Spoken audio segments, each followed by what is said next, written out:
meron ako nakikita dyan, mga dami pang comment ni Michelle Yeoh. Michelle Yeoh, mayroong nag-post ba? May nag-post na mukha, ano na yun, sabi, palalayain daw si Duterte sa March 26, 2025. Tapos yung picture na nila, iba ang pangalan nilagay, pero yung picture, mukha ni Michelle Yeoh. Anong takanong pinagsasabi niya eh, si Michelle Yeoh yan na sa picture? Michelle Yeoh. Yung ano ba? Yung Kung Fu martial artist sa ano sa China na kilalang kilala sa mga pelikula na Jet Li at Jackie Chan. Siya yung nilagay sa picture tapos ang nilagay Attorney Takano. Alam mo naman walang magawa itong mga editor na ito. Okay sana kung hindi mabulilyaso bulilyaso picture pa lang mukha na ni Michelle Yeoh. Okay, dito tayo ngayon sa tanungan portion. May nakaresan dito si Sandy Camacho. Ating unahin, Brother Sandy Camacho. Good evening sa iyo. Hem, hem, hem. Ah, hindi ko, Bro Jando, hindi Ano ko yan, po bro? ma-open ang aking camera. Hindi You mo open cannot yung start your camera. video. So, uh, you Okay cannot lang po start ba? your video. Okay lang. Sige, sige. You cannot Okay. start your video. Opo. Ayan, salamat po Bro Jando at sa ating lahat, sa inyong lahat ng mga host, kay Bro Wendell, ang na pamunuan, lalo-lalo na kay Father Darwin at sa inyo pong lahat ng mga CFD Bro Jando at sa lahat. Ngayon po, ako po ay na-strike sa topic po ni Bro Angel kasi unang-una ako din po yung gumagamit din po ako ng mga grain jokes, yung mga ganon-ganon po mga pabiro ng mga green-green na bagay. Ayun, maraming salamat at narinig ko yun at nare-remind ako ngayon at siguro although nakapag-confess na ako nakaraang Sabado, salamat din pala kay Sister Carol dahil sa aming pag-uusap at nagkataon na nagkaroon ako ng lakas ng loob na makapag-confess ulit. Ayun. And then, doon na po ako sa sinasabi ko kanina. Maraming salamat kay Bro Angel sa topic na ito at nakaka-remind po. Tapos, ang isa ko pong tanong kay Bro Angel, kasalanan ko po ba yun, Bro Angel? Kasi unang-una, isi-share ko na rin, alam po ito ng lahat ng mga taga KPIM na ako po ay may sakit na sa likod. Sa palagay ko, kaya nahirapan akong gumaling kasi dahil baka sakali, siguro baka sa aking mga kasalanan. At sa narinig ko ngayon, palagay ko isa ito kasi ako po ay hindi nawawala ang galit at puot sa aking kalooban dahil sa aking sitwasyon. Kasi sa amin, sa aming pagiging mag-asawa, nung pumasok po ako sa buhay ng aking asawa, ay iba po ang naging impression sa akin ng kanyang parte. Ang naging impression po sa akin ay ako daw po yung sabihin, hindi, tunay na sinabi na impression nila sa akin ay ako ay isang opportunista. Kaya ako daw ah, inasawa ang aking asawa dahil para makarating daw po ako dito sa Italia. Yung ganun-ganun po ba? At kung anong meron pa man, kung anong meron pang pag-ari ang aking mahal na asawa. Magkaganon man, sa kabilang dako noon, baliktad ang nangyari. Baliktad ang nangyari. Ibig sabihin, kung ano yung inaasahan, iniisip nila sa akin, baliktad. Kumbaga sa kanila lahat. Ibig sabihin, habang kami dito nasa Italia nagtatrabaho, imbis na hindi ako nakatulong sa aking parte ng pamilya ko, bagkus lahat sa kanilang parte. Ngayon, meron akong salita na nabanggit, palagay ko, tinatanong ko kay Bro Angel, ito po ba ay nagkasala ako sa ganong impression ko, na kung saan sa salita ko yun, alam kong nasaktan ang aking mahal na asawa. Kasi ang sinabi ko po, baliktad, baliktad ang nangyari. Ako na itong mahirap, ako pa ang nagkaritas. Kayo na mga maganda ang buhay, kayo pa ang nanghingi ng tulong. Ayan, nagkamali po ba ako doon, Bro Angel, sa bagay na yun?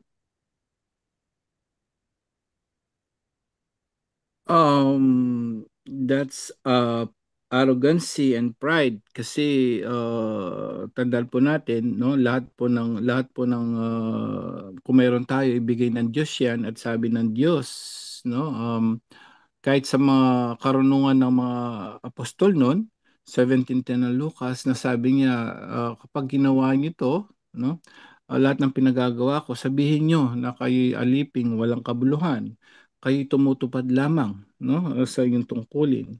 So ibig sabihin na kung ano man ang ano natin, wag na natin ano yun, i-brag o isabihin, no, baling pagmamataas yun. Kumbaga, baka nawawalan ng credit yun dahil nga doon sa sinabi natin, dahil sa sinabi mo, no, parang alam mo yon, yung binigyan mo ng ano yung sarili mo na parang baligtad ngayon, no, although siguro dahil doon sa binabalik mo yung panlalait nila dati, but biblically kanina pa sinasabi natin talaga, no, ang pinaka ano diyan, maunawain tayo, dapat maging mabait na tayo at mapagpigil sa sarili at mapagpigil sa salita, and especially yung ang nagmamataas ay bababa, no, sabi ng Diyos. So yung yung part na yon, ang nangyari kasi parang may panunumbat na rin at the same time, no.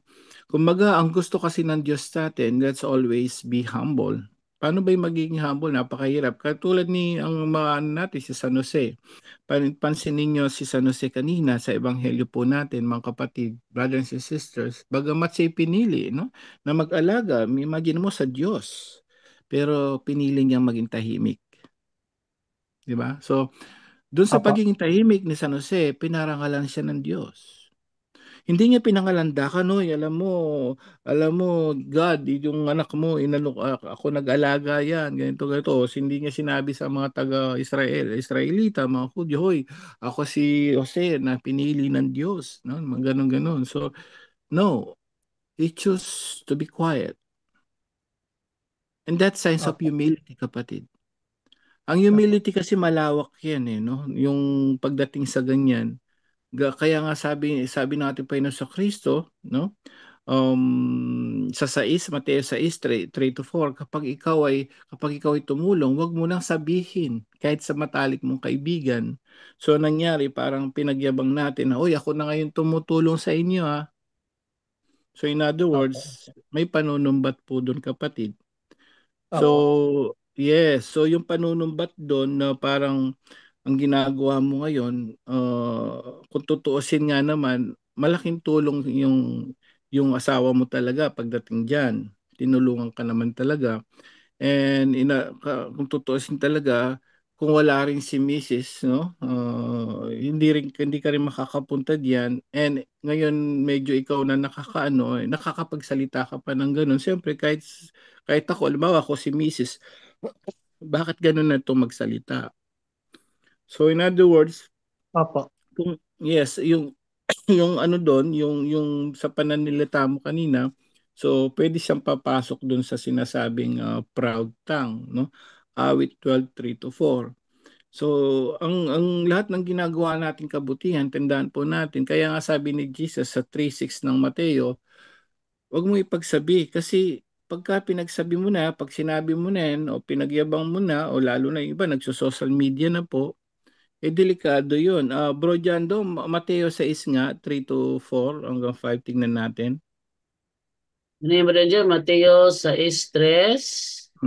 Tapos hanggang 5, tingnan natin.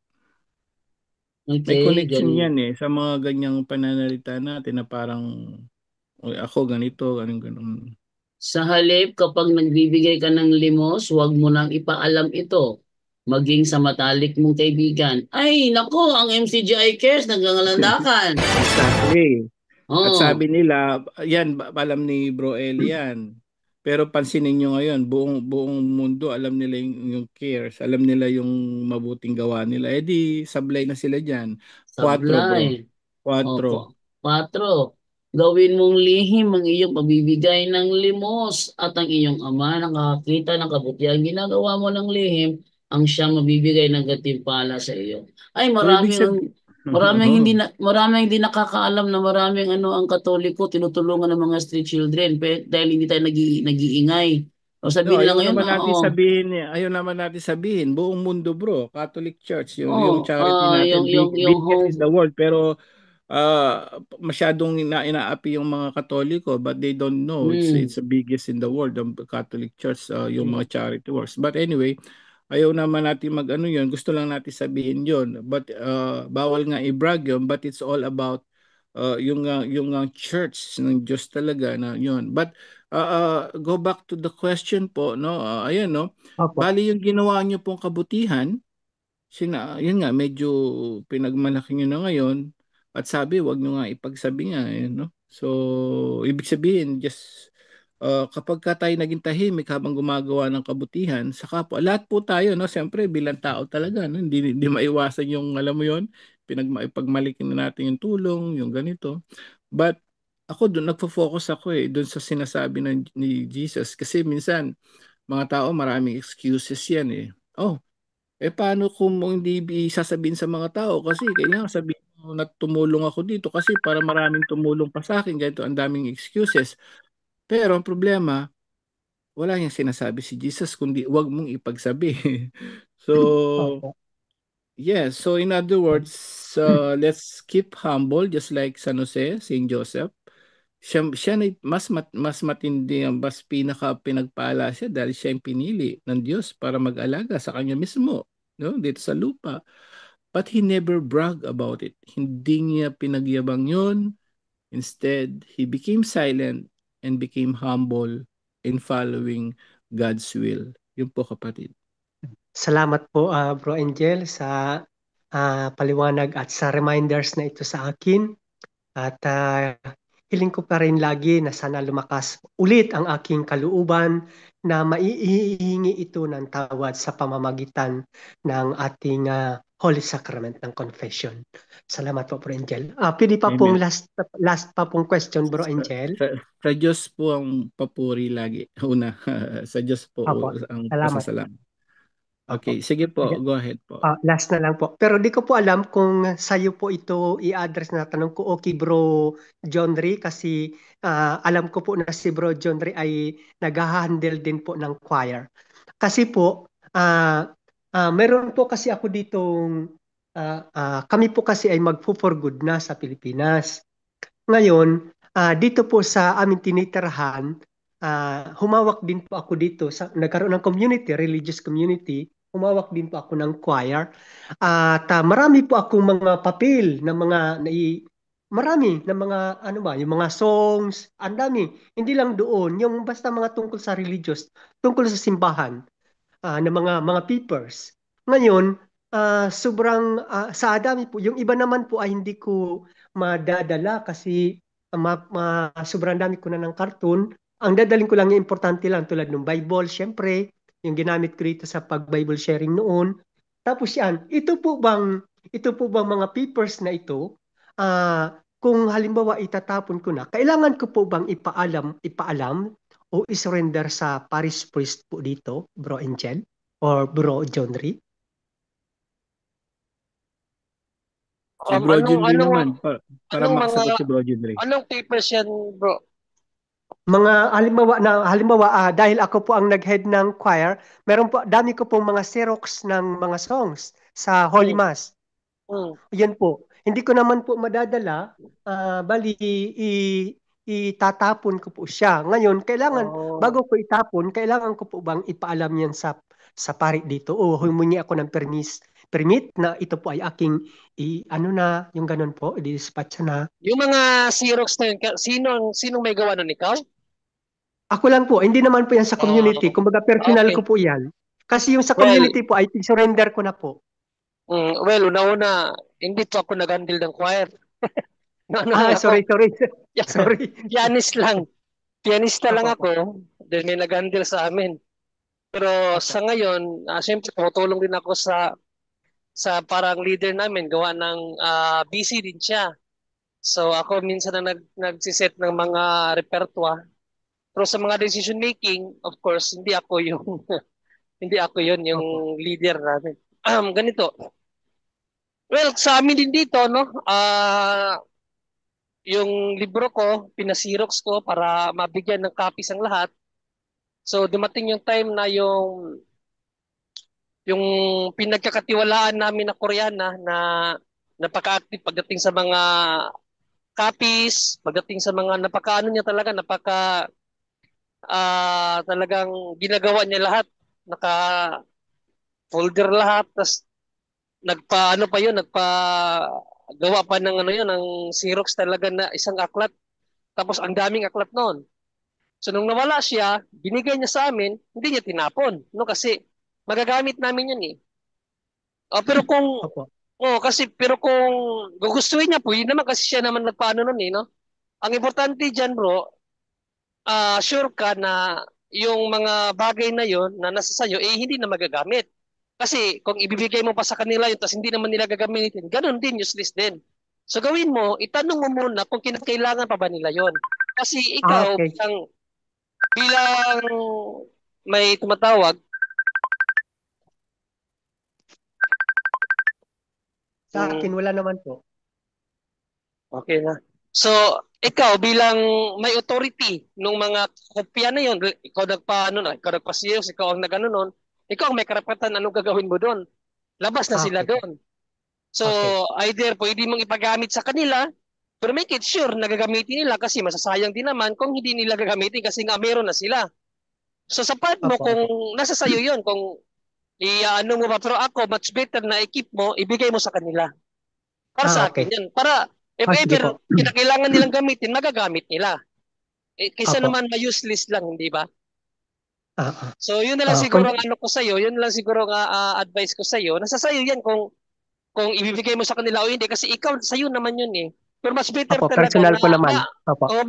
ma-share mo yun kasi malaking tulong yun, no? If ever kinakailangan nila yun, at least magagamit nila, bro. Opo. Salamat, Bro John Ray. At saka ang ginawa ko naman ay assort ko niyan. Kumbaga, ito yung pang-entrance, ito po yung kaawaan mo kami, ito yung ganun Oo. ba? Yung sunod-sunod, Mm. naka-assort na. Maraming Oo, salamat, yun. Bro John Ray. Oo. Opo. Sige, salamat din. Opo, salamat po. Back to you, Bro Jando. Salamat po. Yes, thank you sa iyo, Brother Camacho. At mayroon akong ipapasok muna saglit kasi ito ay tumatawag sa akin. So, wait lang ha, ano ko muna to. Okay. Hello, bro. Naririnig mo ako, bro? Dungog ko ni mo? Dungol-dungol ka pero medyo choppy-choppy lang ba? Okay. Ang tanong mo kasi, bro, tatagalogin ko ha. Balag magbinisaya ka, tatagalogin ko yung aking side kasi may rami nanonood eh. Ito yan ha. Sabot, makasabot ako Tagalog, kaya itong mga salita, mga Tagalog, mga kasabot yung kanin pag Tagalog. Balang Bisaya ka, basta pag Tagalog ko. Ito kasi yan, bro. Yung pag kami nagpa-public preaching, the same yan. Yung tanong mo kasi, alin ba kami pinipreach? Si Kristo ba o ang aming iglesia? Ang pinipreach namin bro, yung nasa Efeso 5:23 na si Kristo ang tagapagligtas ng kanyang iglesia. Hindi pwede ihiwala yon. Magkarugtong talaga yon. Kaya kung papipiliin mo ako doon, para mo na rin ako tinanong, tama ba o hindi mali? No? Fallacy of false dilemma naman yon. Bakit? Sabi sa Efeso 5:23, si Kristo ang tagapagligtas ng iglesia na kanyang katawan. Kaya kapag kami nag-preach, si Kristo ang pinipreach at ang iglesia na kanyang ililigtas. Ganun bro. Sige, follow-up Okay, question. okay. Okay, nakasabot na ko. So, ang akong follow-up lang bro, bro, ang kana bang iglesia nga nasa Epeso nga imong gikuan karon gi-point is naa ba na si pangalan nga religion? Sama aning Roman Catholic Church, sama ning SDA, sama ning Born Again, sama ning Methodist, unsa ba na mga klase nga kuan pangalan nga naay kuan nga naay kalabutan sa ginatawag natong mga religion or sekta nga kuan, unsa man na siya bro? Naba na siya pangalan nga iglesia na gi-point ni Mudra? Na ba siya pangalan o wala? Okay, thank you sa ang kanyang tanong mga kapuntos is yung iglesyang tinutukoy ba sa Efeso 5:23, may pangalan ba yon? Yes, may pangalan na yon. Okay? May pangalan na yon. Kasi nung taong 110 AD, isang Bishop of Antioch ang nagbigay ng pangalan sa iglesyang tinutukoy sa Efeso 5:23. Ang kanyang binigay na pangalan, Iglesia Katolika. Alam yan ng mga ministro ni Manalo, kaya ang kanilang binasa eh. The church founded by Christ is here for the first time called the Catholic Church. It was Saint Ignatius who invented the name. The name, hindi ang church ang in-invent, ang name lang.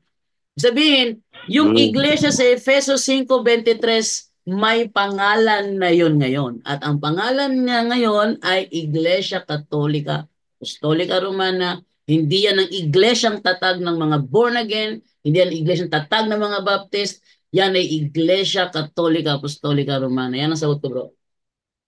Sige, okay bro. Sige, sama si mong ingon ka na nga Epeso na ano na say pangalan sa 33 AD or kuan sa mabasa na to sa 2 Timothy ba ni 3:15 even sa Mateo 16 versikulo 18 kana nga iglesia nga gihinganlan dira nanana si pangalan karon bro basahin daw ko true to Bible nga naay relihiyon nga gipanganlan kanang Roman Catholic Church kay kamo may nagaklaim mong gunana bro. Lisod mago nga magaklaim ta niya wala tay ipakita nga prueba. Kung na kay mabasa siguro bro sa inyong book sa inyong Catholic book inyo man na.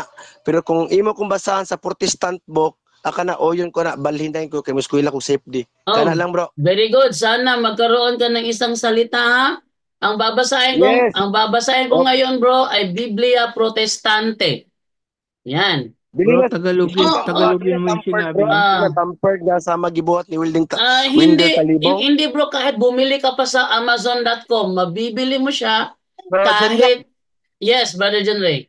Papatagalog ni Brother Angel, tatagalogin ko Brother Angel. Magsi-CFD.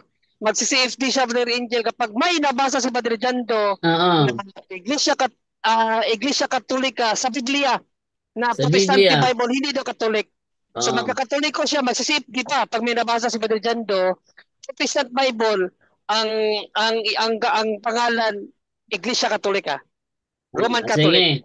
Okay. Brother Jando. Yes, Brother Wendell, go ahead. Ito talaga lusot nila pag may mabasa tampered na. So bigyan ko muna ng isang ma-order ito online. Protestant ito na Protestant yan. Protestant to. Pakita natin na. Ang daming Bible. pakita natin ha. Sige, pakita mo Brother Wendell. Go ahead. Yan, chapter 10 verse 16 sa Protestant na ito. Iba ito sa version bro. Iba ito. Yan ay version na ano yan Brother Wendell? Version Brother Wendell? A plain and familiar explanation. Paraphrase Bible. Excuse bro, di ko mo dawat na nga version bro. Bro, sabi mo Protestante. Protestante ha. Protestante to bro. Wait lang ha. Wait lang Brother Wendell ha. Bro, ikaw mismo ang nagsabi babasahin sa Protestant Bible. Hindi Catholic, hindi amin to. Pag sinabi ko, pag nabasa ba sa Protestant Bible, maninindigan ka magsi-CFD ka. Sabi mo, oo. Walang bawian yun. Narinig sa live yun. Bible yung binasa. Narinig sa live yun. Ito ay Biblia ha. Yes, Brother Wendell. Babasahin ko muna ha. Sige, basahin mo Brother Wendell. Babasahin ko muna. Bro Wendell, linawin mo sa kanya, Bible yan. Hindi Bible yan. Paraphrase. Bible. At saka Protestant, Brother Angel, Protestant. Protestant Bible yan, Brother Collier iba ito ha. sa Baxter ha. Iba din sa Baxter. Madali na to, Kwan bro. Ay, wag ka munang umiwas. Bro, wag ka munang umiwas, bro. Wag ka munang umiwas. Hindi ako natakot. Ayaw ko lang tanggapin yung ano nyo. Sige, Brother Wendell. Basahin ko muna. Brother Wendell. Basahin mo muna at pagkatapos isunod natin yung King James Version 16:11. Sige. Basahin ko muna ha. Ito. John chapter 10 verse 16. Ito. Ye, my chosen people of the Jews are now my known and noted flock. I have other sheep also besides you, even the Gentiles, which are not of your fold, but shall have a fold of their own. Okay. Thereof shall be united into one body of the church with you.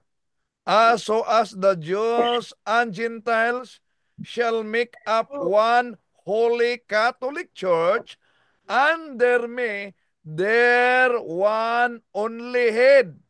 Yun ang pabasa. Yun. So nabasa dyan, Brother Wendell. Brother Wendell, nabasa dyan sa Biblia Protestant. Protestanteng hawak mo, Catholic Church. Catholic Church. Oh, One holy dito, Catholic. okay. Atin namang isunod, Brother Wendell. Atin mo, wait lang, bro, wait lang, bro. Alam ko alam ko kasi nagdadahilan ka eh. Kasi sabi, umasa ka kasi nababasahin sa Biblia Protestante. Kaya babasahin ngayon sa Biblia Protestante para makita ng lahat na kung talaga bang lalaki kang kausap. Sige, Brother Wendell, ating isunod itong 1611 King James Okay. Version. Sige, Wendell, go ahead. Makita mo. Advice natin sa kanila, Brad Jando, bago sila magsabing tampered, ang Bible, dapat mag-order na lang sila sa online. Bili mo na kayo dito sa online para nabigyan ko. Protestante ito. Imposible naman, napaka-inosente nila. John, 2 John chapter 4 verse 1. First John chapter 4 verse 1. 1611 King James 1611, Version. 1611. He warneth them not to believe all teachers who boast of the Spirit, but to try them by the rules of the Catholic faith. Yan. So nabasa, bro. Meron bang ikatlong Biblia? Meron pang ikatlong Biblia Protestante. Wait lang muna. Maingay si Divine. Wait lang nga. Divine, ato mo sa gawas ka. Okay, ito tayo ngayon. Sa ano naman tayo? Sa isa pang Biblia Protestante. Itong Paraphrase on the New Testament by Richard Baxter. Isang Puritan pastor. Ang sabi niya dito ganito. John 10:16, and besides the Jews, I have chosen people among the Gentiles. Them I must call in gathered to me. And Jews and Gentiles shall be one Catholic Church. Under me, their only universal head and shepherd. Ayan bro, tatlong Biblia Protestante ang binasa. Yung isa, yung hawak ni Brother Wendell, may kopya ako nun pero hinahanap ko pa. Pangalawa, 1611 King James Version. Huwag ka magbubukas ng hindi 1611. Tanungin, Bajando. Tanungin mo siya kung kailan siya magpapabinyag. Sige. Tanungin din kung kailan ito magpapabinyag kasi... Si Buano siya, Brad Jando. So magpabunyag ba siya? Kay Kundili, ininit ibubo na to. Hello, bro. Bro, excuse lang bro. Excuse lang. Ano? Ang kana bang ginakuandra nga mabasa dira sa Protestant nga kuan kanang Catholic dira nga wala man jud na Rome parang diha wa man jud mabasa nga Roma kundi Catholic. Kuan naman jud na Naba na sa Rome nga mabasa bro kanang Roma ba? Roma. Ay, meron bro. Meron bro. Si Apostol Pedro, sinasabi niyang nasa Roma siya. Basahin natin. The Living Bible, 1 Peter chapter 5 verse 13. Ito sinasabi ni Apostol Pedro sa The Living Bible, 1 Peter chapter 5 verse 13. Ang sabi niya rito ganito, the church here in Rome, she is your sister in the Lord.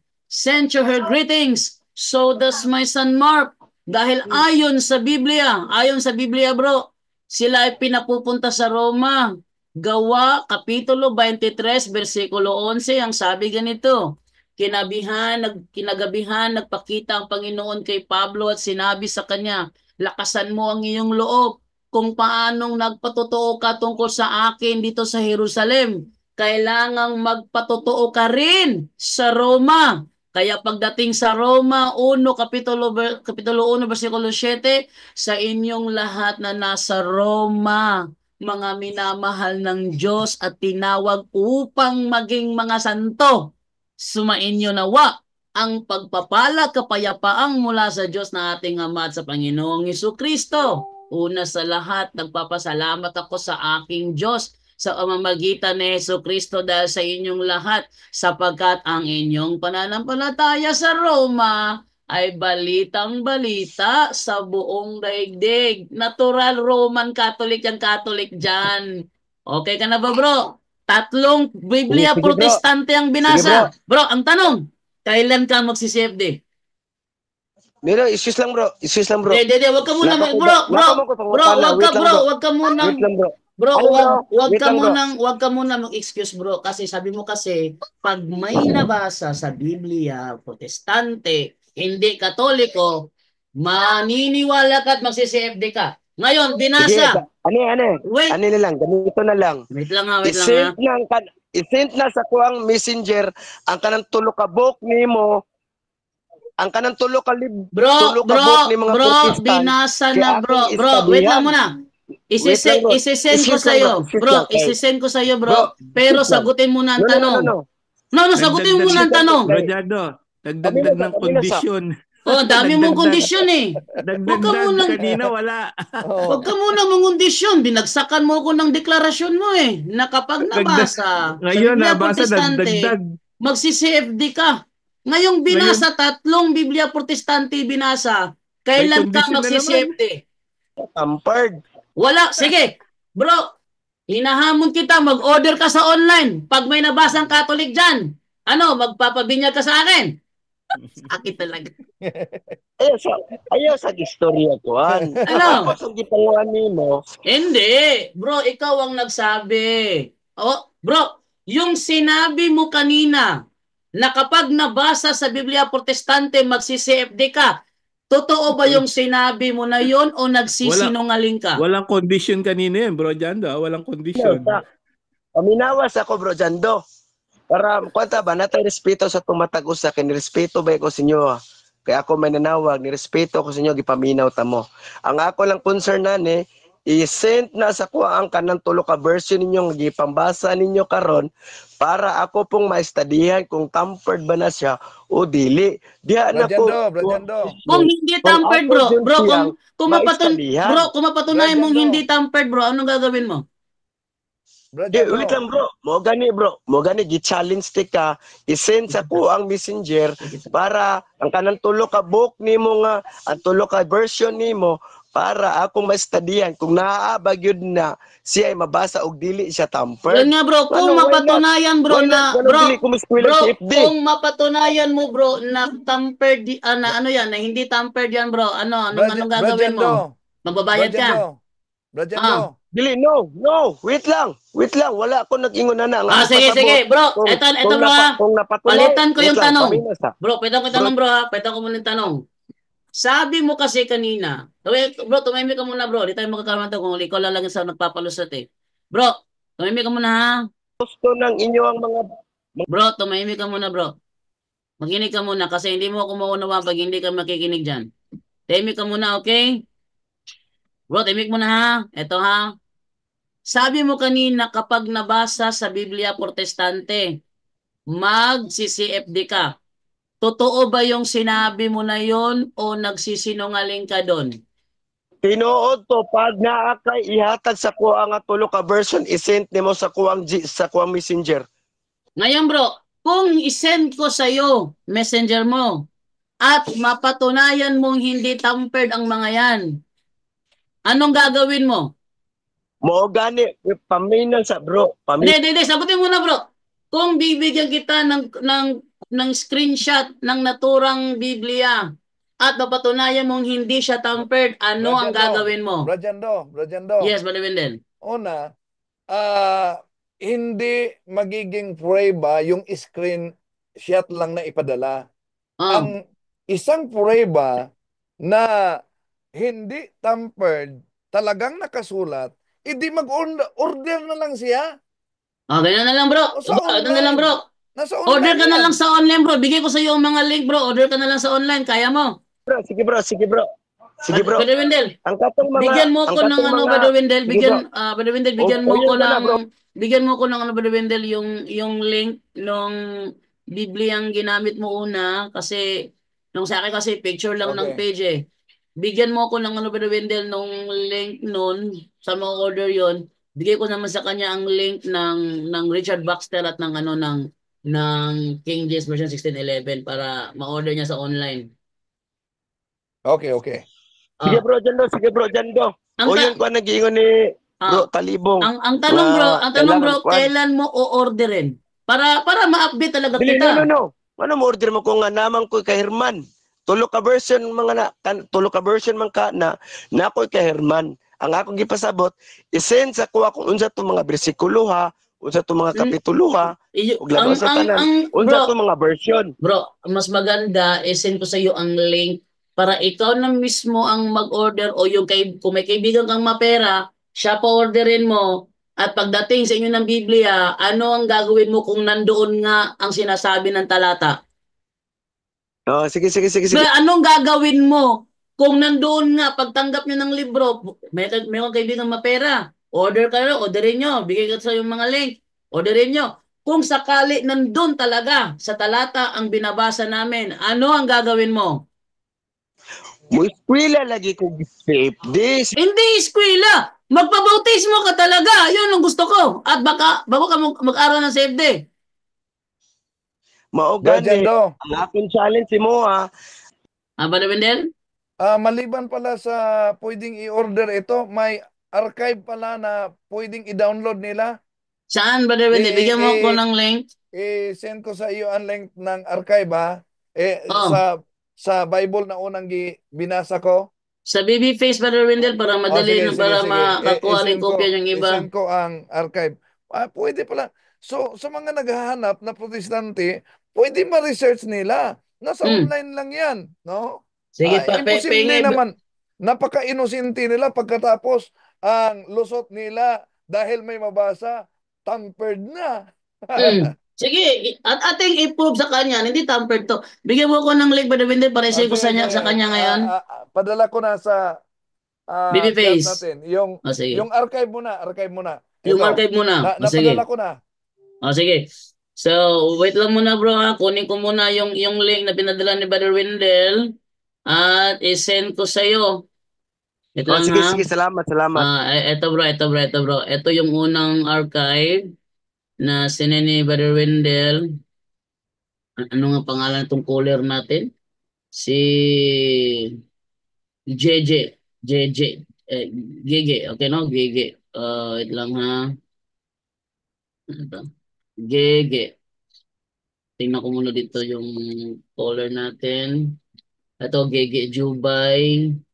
Ito, yung binasa ni Brother Wendell. Hindi, Yan. Brad Jando. Sandali ah. Sandali sa muna, Brad Jando. Ano yan? Ito ang binasa ko. Itong pangalawang link. Itong pangalawang link. Ito ang binasa ko. Sa Yung ano, John chapter yung pangalawang 10 verse link. 16. Ito, Sige, sige. yan. Ito, ito yung kanyang pangalawang link.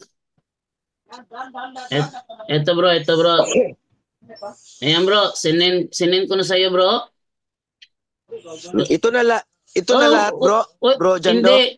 Sinin ko na sa'yo yung specific na ano na John 10:16, Brother Wendell. John 10:16. Wait lang ha. Paano ba ito hanapin? Anong page ito ang John 10:16? Sige. Binigay sa iyo ni Brother Wendell yung kanyang binasa. Bigay ko naman sa iyo yung pangalawa. Wait lang ha. Pangalawa. Sige bro. Salamat bro kay para maistudihan po na ako bro. Bro, follow upin kita ha. Baka sinungaling ka eh. Mahirap na. Nakoy prideful bro, masking born again ko nakoy pride. O lagi kay base mo mukha to bako eh. Gani basta i-send lang kato lang para paano to ba ma-prove na to ba lisod man gud nga. Ito yung pangalawang ano, Biblia ang ginamit. Yan. Pero pangalawa, ipa-order mo sa kaibigan mo mapera. para magkaroon ka ng kopya. At di mo masabi na tampered yan. 1611 King James Bible. Huwag kang ano sa mga online lang dapat talaga. Meron pala sa Lazada nito. Meron sa Lazada. Hardcover. 3,729. Mahal no. Mahal mo pala to sa ano pala sa Lazada. Pero Pero di alam. mag-ingat din sa Lazada. Brajando, Ha? dahil At nag-order ako, ah, ah, ah, hinintay ko talaga. ah. Pero ibang ibang aklat ang dumating. Oy na Kaya ano. isinauli ko, nagparipan. Niripan naman Ah. nila.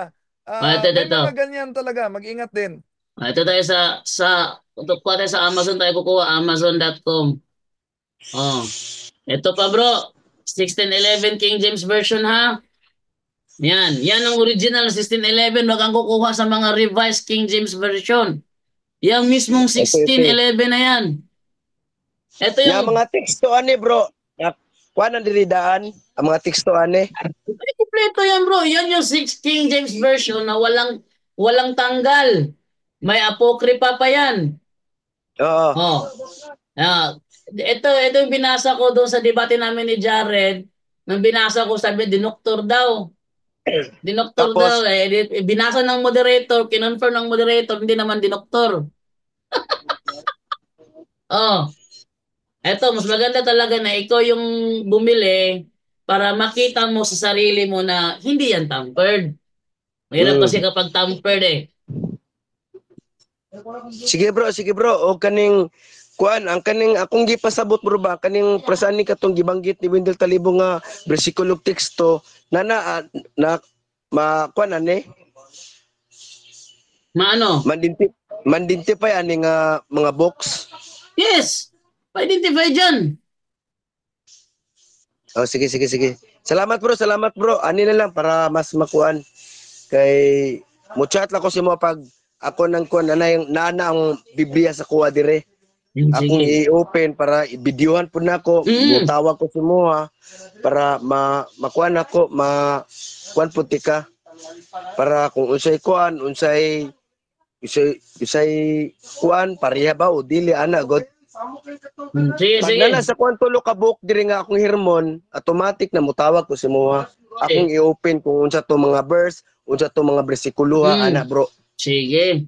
Maganda Okay yan. na mo bro. Maganda yan. Gusto ko yan. Salamat kay bro. Kuan lang ko kay siyempre na magay daghang pong ubang mga kuan kayo. Mas kuha po mo na makita nato ang kamatuoran true to Bible, inline to Bible na mo ni sakto mo ni kuan. Ana lang akong concern bro kay siyempre isa ka isip Protestant. Wala man po ko nagmatter sa amuang pundok. Ang ako lang nangita jud tag kamatuoran. Ana lang bro. Salamat Sige. kay bro, may gabiin ninyo. Pag nanang tulo ka book na ako diri nga version, tawagan ti ka. Online ba ka pumerti bro dyan daw? Laging online to, bro. Bro? Laging online to. Laging online. Sige bro. Salamat bro, may gabi eh. May gabi Sige. tanan sa mga viewers. Sige, thank you bro. Ayan. So, yun, maganda yung sabi niya, pag nabasa daw sa Protestant Bible, mag-CCFD daw siya. Sana gawin niya. Bro, tama ba daw yun din? Mag-order sa sarili niya na Biblia para siya na mismo maka-approve sa sarili niya na meron talaga. Okay. No, dahil kung papadalahan lang natin siya ng kapiraso, madali lang sabihin, tampered yan, gawa-gawa lang ninyo yan. Di ba ba? Yes. Walang pagkakaiba yan sa pasugo na Iglesia ni Cristo. Tampered din daw, umano. Oo. Let us set this clear. I have never thought in any mention of the expression Far East refers to the Philippines. Tampered daw yun. Binasa nga ni Eli Soriano, tampered pa rin. Okay. So, dito tayo naman ngayon sa next naman na naka-raise hand sa Zoom, si Bro Tim ng galing dati sa dating daan. Bro Tim, good evening. Ayun, good evening po, Bro Jando. Bali, yung first question ko po is para po sa inyo. Kasi may napanood kasi akong video dati na hindi ko sure, parang ano siya eh. Parang Adventist siya na parang may kiniklaim kasi na parang may involvement daw si Pope Pius XII sa Holocaust. Ano po bang ano ng paliwanag ng Catholic Church dito? Malalim na yan. Brother Wendell, sa'yo na yan, Brother Wendell. Malalim na yan. Well, isang paninira lang yan ng ating mga kapatid sa Adventist, no? Magaling naman sila talagang gumagawa ng issue. At di lang yan. Kung mapansin nyo, kahit na tiara, inaamin na nila na sila lang ang naglagay ng Vicarious Filii. Matagal na yan na issue kung tingnan ninyo, ang daming naligtas na mga Hudyo na pinapasok sa Vatican Secreto during the time. Pwede yang i-google yan, lalabas yan during the time of Pope Pius the 12. So, di yan totoo, kapatid. At maliban dyan, during the time, cardinal pa si at apostolic nuncio pa si Cardinal Ronquele. Cardinal Ronquele, siya ang napili sa pagka Pope John 23rd. Ang daming mga Hudyo, pati na mga bata ang iniligtas niya at isinakay sa tren. Oh. So kaya yung sinabi nila na during the time of Pope Pius XII may kaugnayan, paninira lang yan at walang batayan. Yun po. Yun po. Next question po, bro, yung sa ano po ba yung paliwanag ng Catholic Church naman sa ano daw? May sinasabi kasi sila na pinersecute daw ng Catholic Church yung mga scientist na nagdi-discover dati kagaya nila Galileo. Ano po bang ano doon? Okay. Una, ibigay natin para makasagot ang mga kasama natin. Bro John Ray, pwede ka magsagot?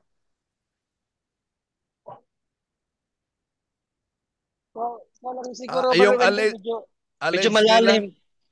Medyo malalim yan. So ikaw na lang muna dyan, Brother Wendell. Okay. Yung sinabi nilang persecution of Galileo, Galilee, kaugnay sa ang araw ba'y umiikot sa ah, yung Copernican theory, no? Umiikot sa mundo o ang mundo ba'y umiikot sa araw? Una is a matter of discipline sa simbahan. Bakit? Dahil wala pang opisyal kasi na panindigan sa at turo sa science noon. Kaya may di naman sinabing pinipersecute talaga. Kundi wag mo nang ituro hanggang ma-confirm na ito'y totoo. Ayan ang ginagamit ng mga kapatid natin sa iba yung pananampalataya na ah, taliwas daw umano sa doktrina ng tinatawag na papal infallibility. Well, ang papal infallibility is a matter of doctrine yan, hindi sa discipline. Yung kay ah, Galileo ay isang pagdisiplina na una, hintayin muna ang opisyal dahil wala pang opisyal talaga na nakumpirma na yung theory, ang tandaan natin, theory, it needs to be proven na kumpirmado na talaga. Yun po, kapatid. Ayun po. Last question na lang po para po kay Bro Junri. Kasi nung nakaraan po, may narinig po ako nagtanong about sa excommunication. Parang correct nyo na lang po kung mali. May na-mention po kasi kayo na parang yung sa Katoliko, kapag halimbawa umalis ka tapos nanampalataya ka sa ibang aral. So, kumbaga parang, hindi parang na-excommunicate ka na noon.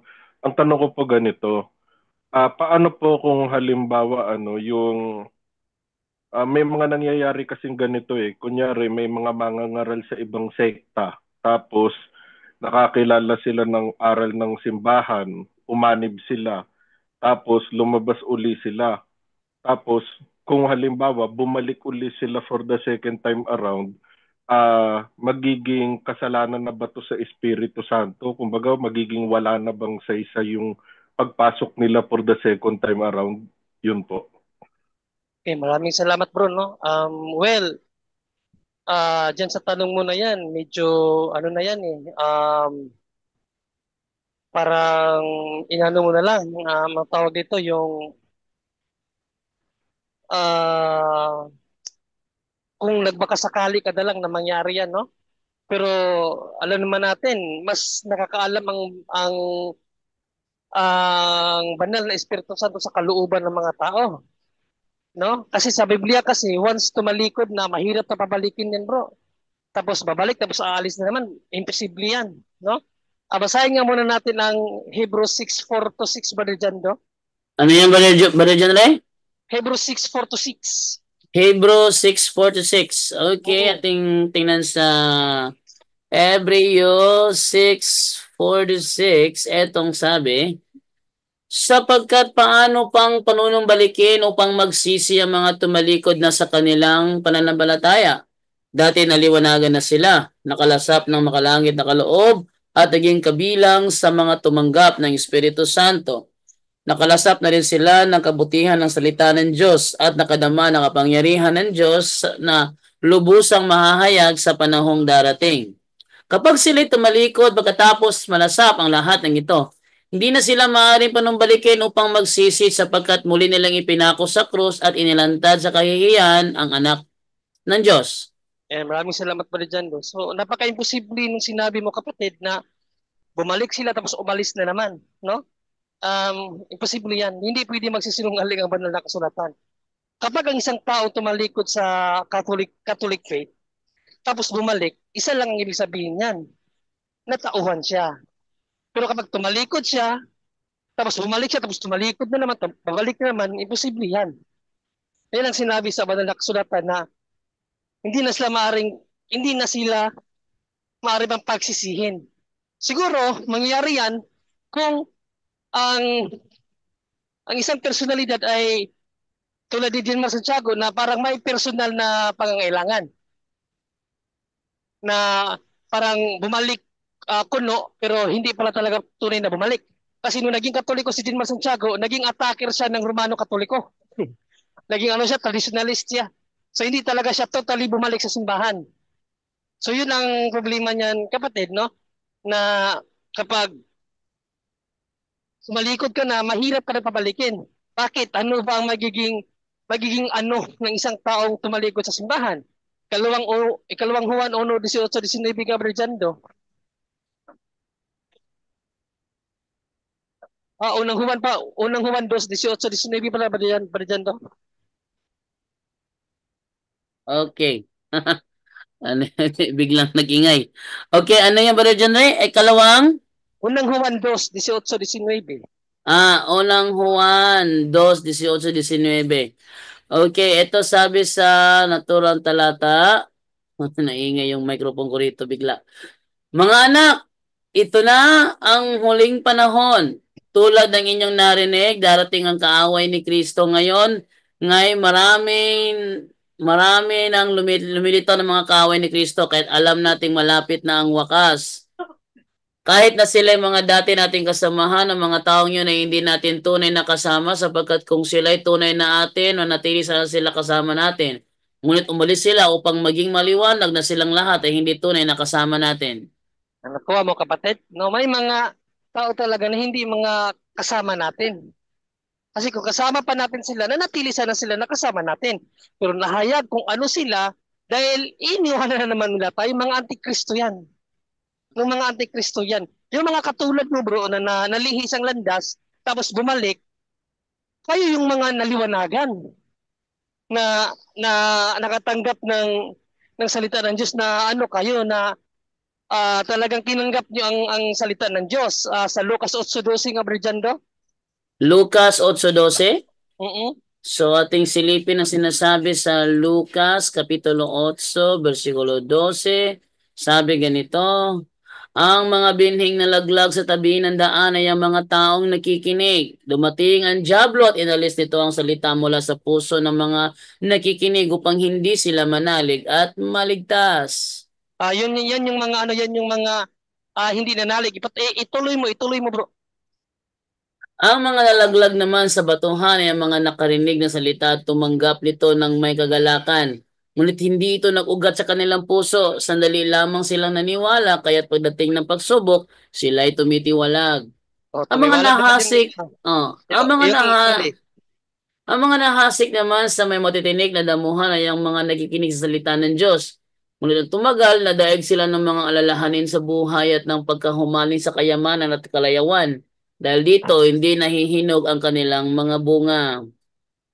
Ang mga ang mga nahasik naman sa matabang lupa ay ang mga nakikinig ng salita ng Diyos at nag-iingat to sa kanilang pusong tapat at malinis. At sila ay namumunga dahil sa pagtitiyaga. So, ibig sabihin yung mga tao, mayroon kanya-kanya talagang mayroon kanya-kanyang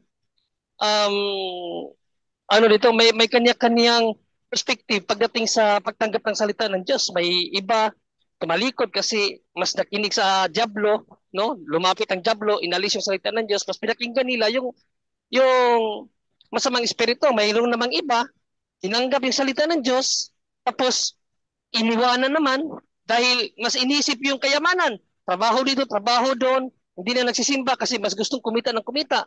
Yung iba naman, tinanggap.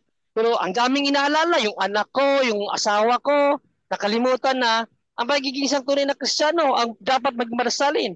Pero yung mga tao na talagang tumanggap sa salita ng Diyos, tulad nyo, bumalik kayo sa Brigando, hindi mo na mapapalali si Brigando dyan sa Katoliko. Kasi hindi siya sa sinabi doon sa Hebrew 6 na tumalikod na tapos babalik tapos tatalikod. Hindi naman ganyan si Jando eh. Si Jando yung nabasa rin sa panghuli sa Otso na tinanggap yung salita ng Diyos at pinagyabong. So parang ikaw din kapatid.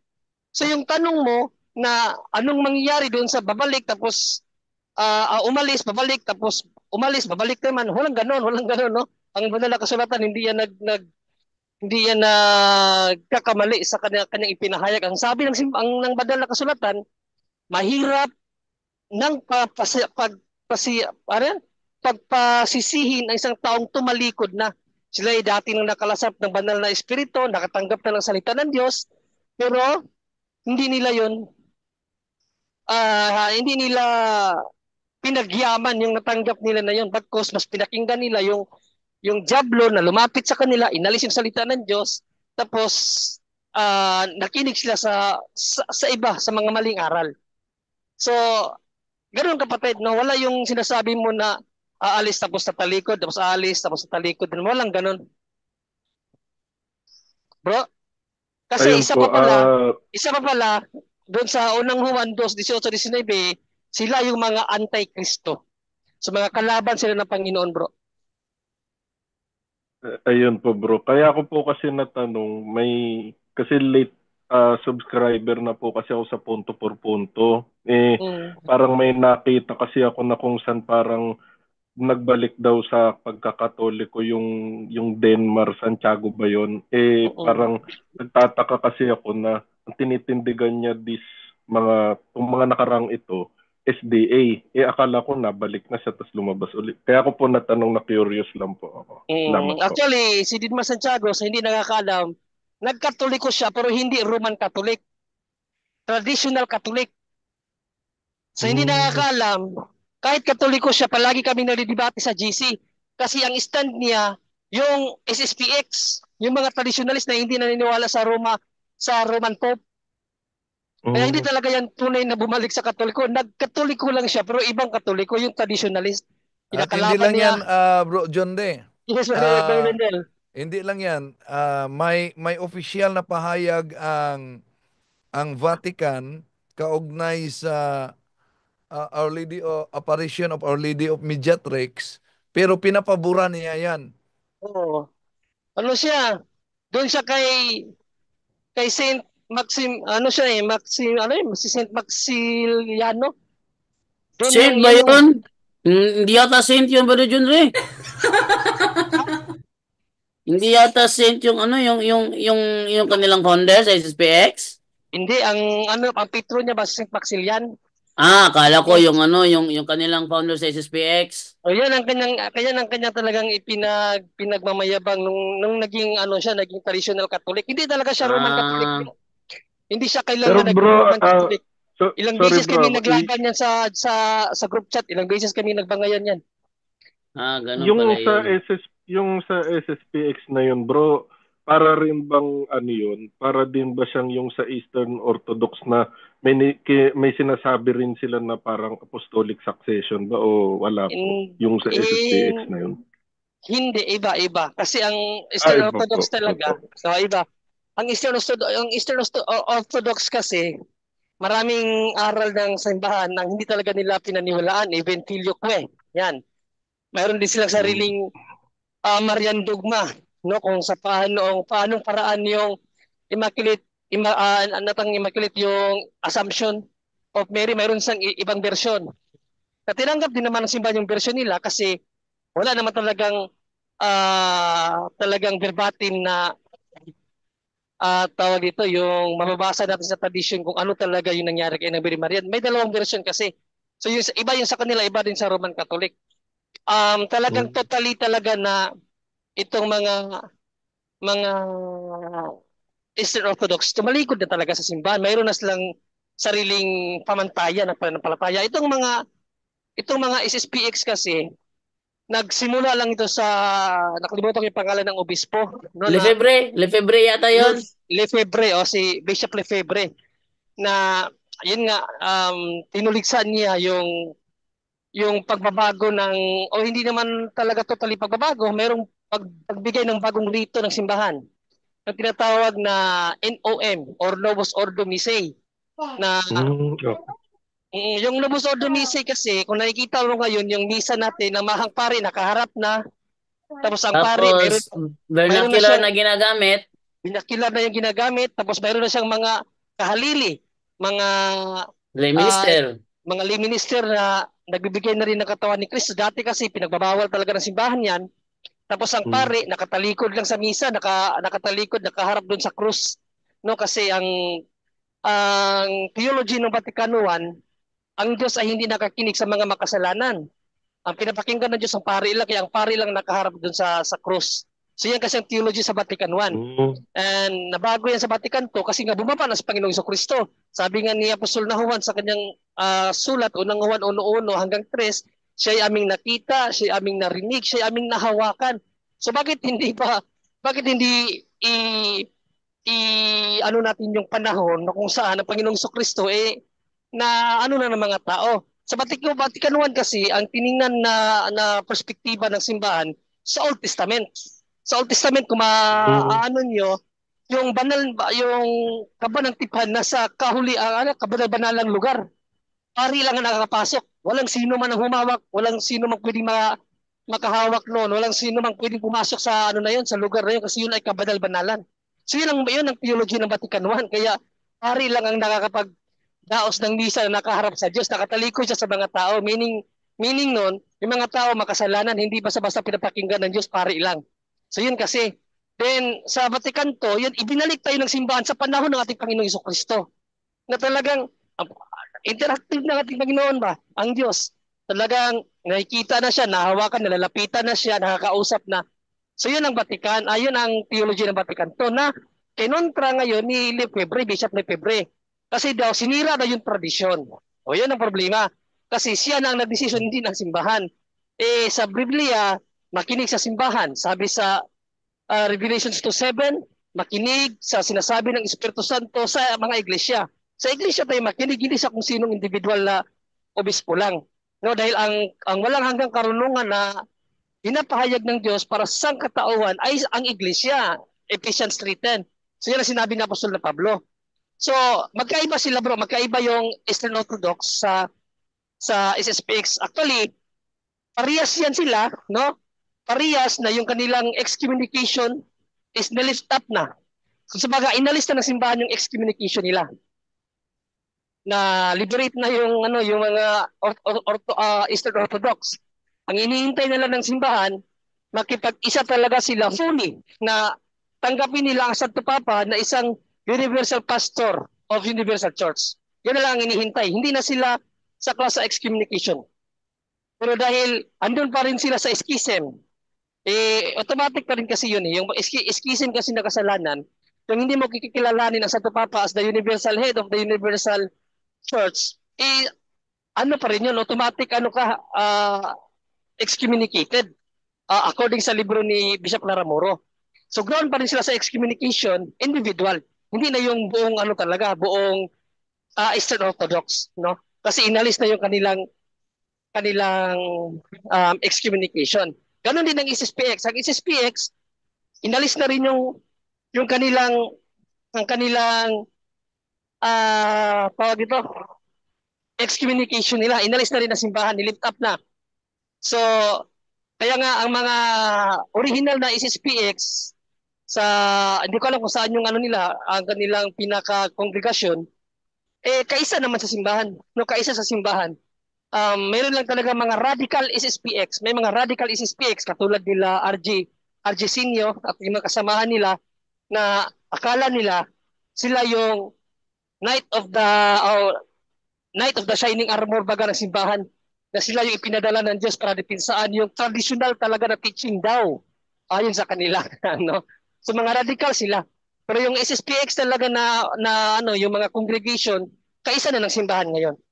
Kaisa na. May mga ilan-ilan lang na talagang hindi pa rin sangayon sa katuruan ng simbahan, kapatid.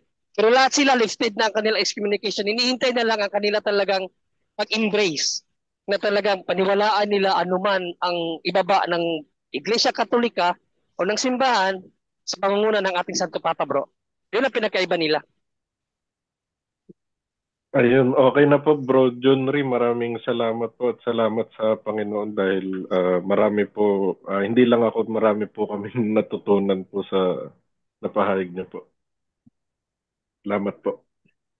Okay, thank you sa iyo, Brother Tim. At tingin ko, mayroon na lang tayong last question dito na aking i-accommodate. Ito ay galing kay, wait lang ha. Ito ay galing sa 7471. Magandang gabi po, Sir Jando. At lalo na po kay Padre Darwin. Nais ko lang mong marinig ang side ninyo. Ano po ang masasabi niyo sa mababasang maririnig natin sa ating Panginoon na ang tanda sa 3 araw sa loob ng tiyan ng malaking isda, si Jonas at ang 3 araw na pagkabuhay ng anak ng tao. Mabasa po nito sa mga verse ng Mateo. Wait lang po, hanapin ko lang po, may na yung verse Mateo 12:39 to 49. Okay, wait lang ha. Okay. So, ang masasabi ko dito, ganito. Yun ay hinahahalin tulad sa pagka-libing ni Kristo. Kung 3 araw, 3 gabi yung 3 araw, 3 gabi, isa lang ibig sabihin ng 3 araw. Nanyo ha? Yung 3 araw, 3 gabi sa Biblia, Mateo 12:40, ano yun? 39 to 49. 3 araw, 3 gabi, isa lang ibig sabihin yan, 3 araw. 3 araw. The whole day, 3 whole days lang po yan. 3 whole days. Hindi po yan, kailangan talaga sa umaga, kailangan talaga tapusin 24 oras para maging isang araw. Gaya nga ng analogy ni Brother John Ray, magkano bang araw na nasahod mo? Nasahod mo sa buong araw, magkano ba yon? Minimum. Minimum, pero ilang oras ka nagtatrabaho? 8 oras lang naman. Pero ang tanong, ang sinasahod mo, sahod mo yon sa buong araw mo. Dami na yung analogy ni Brother John Rea. Pag tinanong ka, magkano ang sahod mo sa buong araw, ang sagot mo dyan kung magkano sinasahod mo sa buong araw. But in reality, ang trabaho mo 8 oras lang naman. Walang nagtatrabaho ng 24 oras, pero ang tinatanggap mo ay sahod mo sa buong araw. Yan ang ibig sabihin yun. Yung 3 days and 3 nights, isa lang ibig sabihin yan. 3 whole days yan. Okay? Ito naman tayo kay 1723. Good evening, Bro JD at sa lahat ng PPP. May tanong lang ako para kay Bro Angel. Nagkaroon ako ng mga GF bago ako nagkaasawa. May nangyari po sa amin. Ano po kasalanan ko doon? At pwede bang makuha ang contact ni Bro Angel? Ang dami kong kasalanan nagawa. Gusto ko munang itanong sa kanya bago ako mag-confess. Salamat, bro, sa sagot. Okay, Brother Angel, sa'yo to.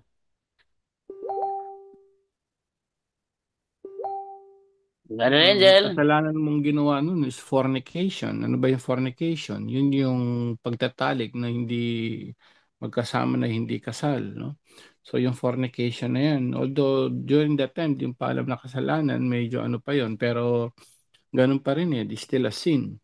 No? So malaking kasalanan yun, napakarami nun. At pera pa doon, yun nga, yung depende pa sa ginawa nyo. Kung oral sex yun, that's another sin. Kung may contraception, that's another sin. Kapag ka, kapatid, kung nakikinig ka, kapag ka during that time, nagsusubo ka pa ng ostya, sacrilege naman yon. Dahil hindi ka, gumagalaw ka ng babae na tatali kayo, hindi kayo kasal, tapos subo ka ng subo ng ostya. Sacrilege yun. Ang dami, no? So, yun, yung fornication, sabihin mo na sa kumpisal, yung pong ginawa ko noon na nagtatalig na hindi pa ako kasal, pera pa yung kung oral section, nilalabasan ng lalaki sa labas ng puwerta ng babae, contraception, pagsusubo ng ostya na hindi karapat-dapat, sacrilege, ang dami pa nun. Yun po, kapatid. Okay, Brother Romer, pwede mo papaliwanag yung breaking of soul ties? Brother Romer? Okay bro, so yung breaking of soul ties, meron po tayo niyan. Yung ibig sabihin na kapag nagbe-break ka, meron dito, titingnan ko. Nasa libro ito, Patrick Kabading, ito yung gagawin ninyo kasi kapag merong nangyari na sex, mga ganyan, nagkakaroon ng soul ties. Yung kasalanan niya at yung sa'yo, kailangan yung i-break. Nandito yan sa prayer ni Padre Winston Kabading. So kung gusto po ninyo na yung makuha yung prayer, just PM na lang po sa akin. Just ang dami ko na pong pinasahan. Yung din, yung curses, meron yung iba't ibang klase. For example, yung meron akong isang example, yung gayuma or yung tinatawag nating isa yung uri ng curse or amorous. So, hindi yan permanent. Nagiging permanent siya kapag may nangyari na sex, yung ganon, yung pagtatalik sa managjowa na yan. Yung ginayuma, nagiging permanent yan. Kaya nga marami dito na pumupunta sa office na dahil po doon sa may engage po ng sexual hindi talaga nawawala yung sumpa. Nagiging permanent po yan. Na-post ko na po yan sa FB. So anong gagawin po natin? Yung di ba nag-viral yung may asin, mga ganyan. Totoo, yung mga exorcism salt nakakatulong yan. Yan po ang delikado kapag meron ng kontak kasi grabe yan na grave sin yan na kasalanan. So kailangan po natin yung i-break na kalimutan ko nung saan na yon bro. So yan bro, bro Jando, na kapag gusto nila, nandito yon breaking of unholy soul ties. Ito, yung sabi dito na Jesus Christ, I confess that you are the Lord of my life. Ito, mahaba-haba to. I renounce sin, Satan, his works, and all. Ito, marami to bro, marami to na prayer kasi kailangan po talaga yung renouncement. Kasi kapag walang renouncement, diretso lang po kayo deliverance. For example, wala po talagang mangyayari. So yan po ang mga experiences namin ngayon dito sa Office of Exorcism dahil po sa sinful lifestyle, nagiging doorway po 'yan ng demonyo. Kaya nga po, kapag may binigay sa iyo, yung jowa mo noon, for example, mga singsing, mga cellphone, kung ano mang bagay-bagay na yan, nag-a-attach yung mga demonyo dyan. Ang dami nang nangyari dito na nung na-possess na siya, sabi ng demonyo, nagtatago kami sa mga gamit niya, di doon sa damit, doon sa mga ganito ganyan, so sinusunog. So kailangan po natin sunugin yan kasi ang dami na pong bumabagsak talaga doon sa hospital dahil po dyan, yung mga karamdaman natin na malala, na dahil po yan sa soul ties. Kasi hindi natin na-renounce. Yan ang nangyari ngayon. Meron nga mga minister na dahil po nagkaroon sila ng soul ties noon tapos hindi nila na-process yung sarili na anong nangyari. Bumagsak po talaga, landing po talaga sa hospital. Kaya nga po, kapag nandito ka sa spiritual warfare, kailangan po talaga ma-purify yung sarili mo before ka sumabak. Kahit na tayo, before tayo sumabak sa yung sa pagdarasal natin ng pagdarasal, kailangan po talaga na hindi natin bitbit yung mga kasalanan natin noon. Kaya nga dito sa dito din sa prayer ni Father Chad Ripperger, meron ding yung prayer to remove generational spirits. Meron na dito, kaya meron nga iba na hindi naniniwala na meron palang generational spirits na kasalanan naman nila yon, no, mga kanunuan natin, pero bakit meron tayo prayer sa simbahan?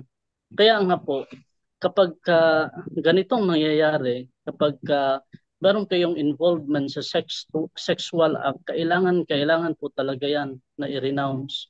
Ang haba po ng prayer, ang dami kaming renouncement dito.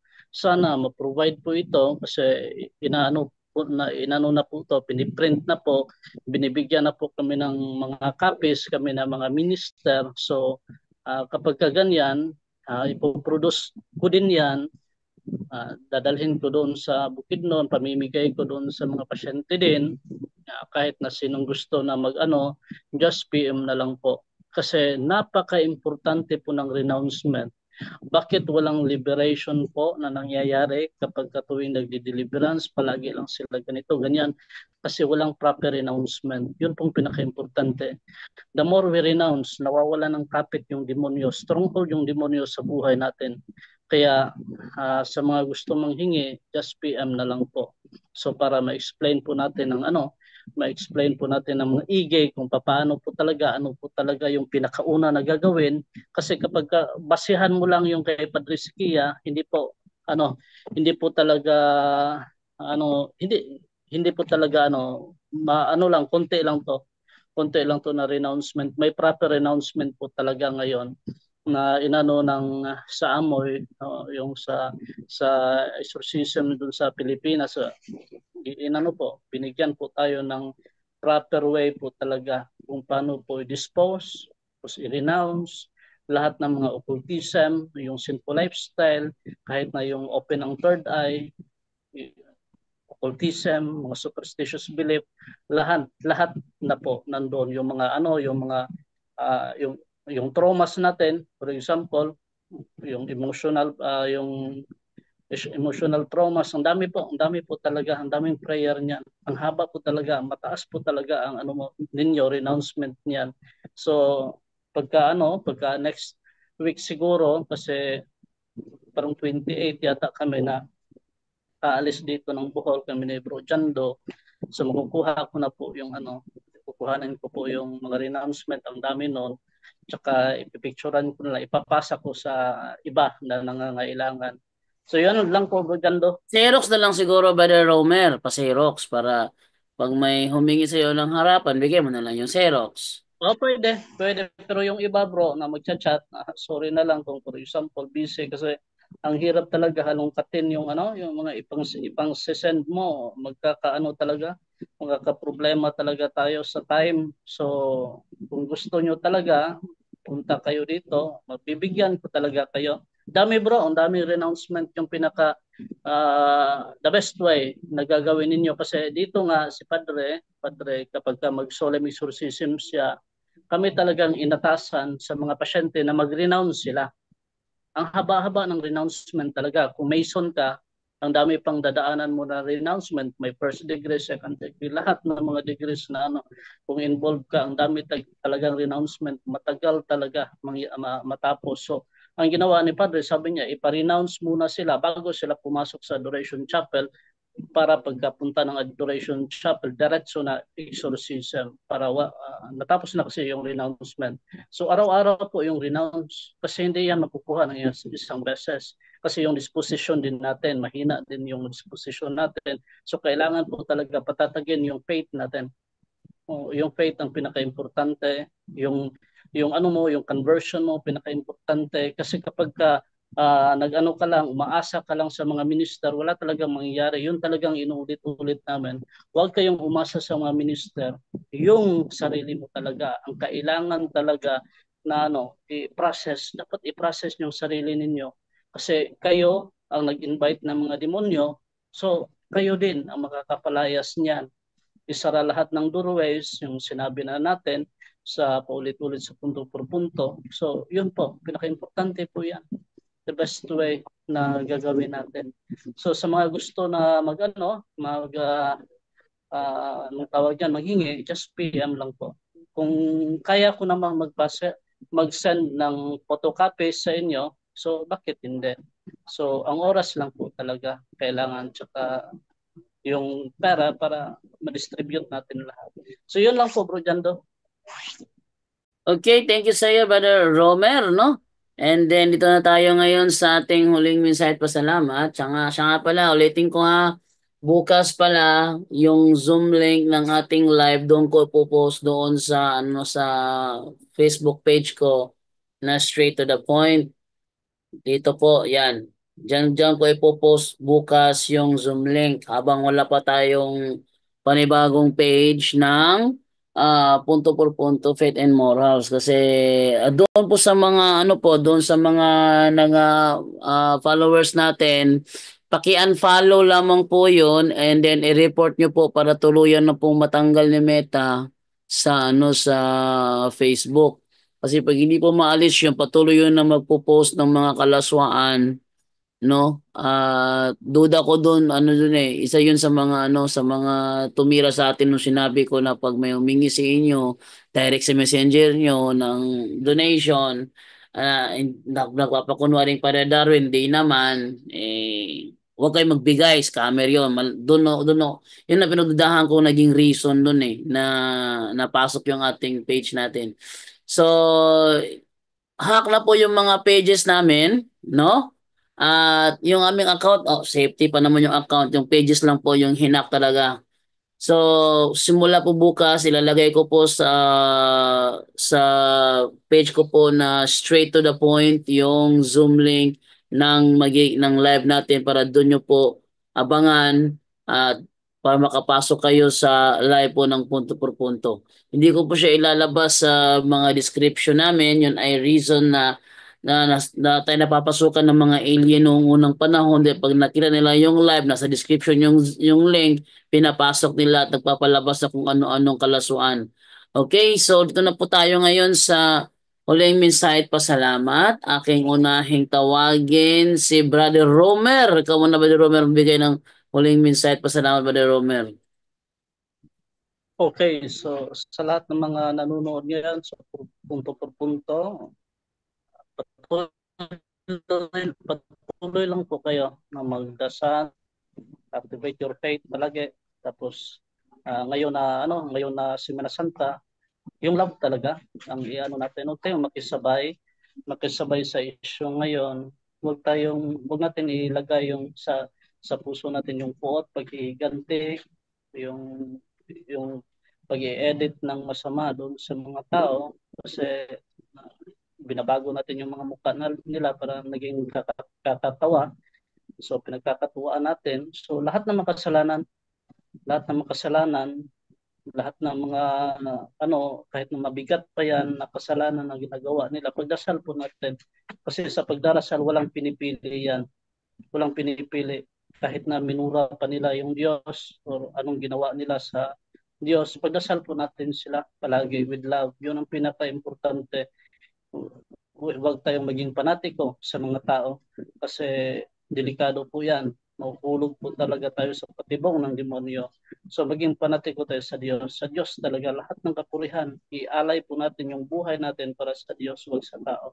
So sa lahat ng mga nanonood, God bless us all. Good night and Ave Maria. Back to you, Bro Jan. Doon naman ibigay ng mga yon kay Brother Wendell Talibong. Brother Wendell? Okay, maraming salamat sa lahat, mga kapatid. Bye-bye. Happy Fiesta ni Saint Joseph. Okay, so ito na ibigay kay Brother John Ray naman. Brother John Ray?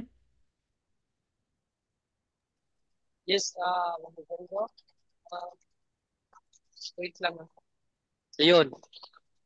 So, papurit pa sa salamat mga kapatid sa ating Panginoong Diyos. At mukhang meron na namang makakonvert.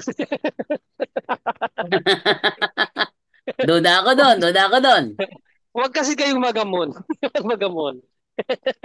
Okay, so sana i-pray natin si kapatid, no, na maging truthful siya, maging man of his word. Yung ating kapatid at maliwanagan siya. Pray natin, salin natin siya sa ating mga samot panalangin na sana matagpuan niya yung hinahanap niya na katotohanan. Yun ang gusto ko sa isang tao, yung naghahanap ng katotohanan tulad ni Jared. Pag naghahanap ng katotohanan yan, nasa mga 70% yun. Talagang makakonvert yun mga kapatid, no? Biblical naman yan, 16 ng Lucas, sabi ni Panginoong Jesucristo, meron ba akong mga tupa na wala sa kawan kong ito? At sila'y tatawagin ko para sila'y maging isa. So we hope na isa yung si kapatid na sa tunay na tupa natin Panginoong Jesucristo na tinatawag na ngayon. No? So sana nga maliwanagan yung kapatid natin. Maraming salamat mga kapuntos at mga kabag. See you tomorrow at naway marami kayong natutunan sa gabing ito. God bless all. Back to you, Brother Jan. Okay, thank you sa iyo, Brother John Ray. At nalala ko tuloy yung isang Sabadista na nag-post ba, na kinomentaryuhan ko. Sabi niya, kung hindi Diyos si Maria, ano siya? Di ako naman nag-comment, siya ay ina ng Diyos. Ano ang ginawa niya? Eto, nag-post siya ng ganito. Pag tingnan niyo si Clint Mark Majus Borlas. Anong post niya? Brajando Alabado. Sa Mateo 11:46-50, mabasa ba ang inahan sa Diyos?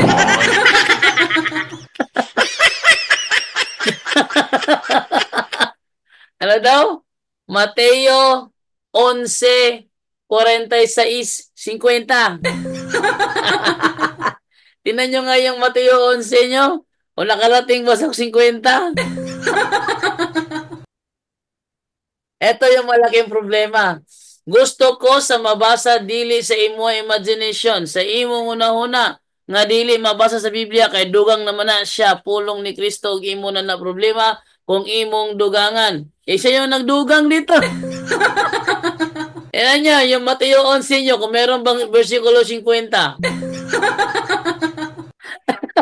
Ang alam ko kasi Mateo 11 kasi hanggang 30 lang. Sa kanya umabot ng 46-50. Ito yung mga uri ng mga tao na hindi talaga open para matuto. Sa kanila lang talaga is puro lang aliw. Inaaliw lang sarili nila. Matuwa lang sila. Yun lang sa kanila. Wala sa pakialam kung makatotohanan ba sila o hindi. Sa kanila lang, matuwa sila. Yun lang ang mahalaga sa kanila. So atin naman ibigay naman ngayon kay Brother Angel Santos naman sa kanyang huling mensahe. Pasalamat, Brother Angel. Amen. Praise the Lord muli. Maraming salamat. Una-una sa Diyos. Sa Kanya lahat ang kalwalhatian at kapurihan magpakailanman. Thank you, Father God. Thank you, Jesus. Thank you, Holy Spirit. At thank you rin po kay Mama Mary. No? So paalala po sa ating lahat. Napakaganda ng natin ngayon, no? Ng talakayan at pati din may talakayan. Tas yung topic natin, paalala sa atin lahat, yung bibig natin, yung dila natin, no? Kailangan kontrolin talaga bago tayo mapahamak. No? Control. So, kagaya ng Ebanghelyo ngayon, no? Pabaon po ni Saint Joseph ng ating si San Jose, no? Siya sa kabila ng kanyang pagpapala, no? yung pagkilala sa kanya ng Diyos, balang maging foster parent ni Jesus ng Diyos. Naging humble siya, naging tahimik lang, no, just following God's will, God's will lang siya, very humble, tahimik lang, wala kang mababasa na nagsalita siya. Sana ganun po tayo, paalala. Dapat less talk, less mistake, less sin. No talk, no mistake, no sin. Amen. Yun lang po. Naway marami tayong natutunan ngayong gabing ito. To God be the glory. Salamat po. Back to you, Bro Jando, and good night, everyone.